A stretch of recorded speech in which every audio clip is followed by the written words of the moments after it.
LKG పిల్లలు school బ్యాగులు మోసి మోసి గూనొచ్చేస్తుంది మరి.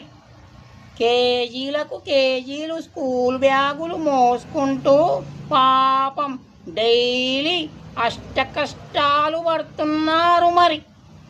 హెడ్ మాస్టర్లను అడిగితే స్కూల్ బ్యాగుల వేడి తగ్గించమని అడిగితే మీ పిల్లలు ఎంబీబీఎస్ డాక్టర్లు అవ్వాలంటే ఈ మాత్రం మోతుండాలంటున్నారు మరి.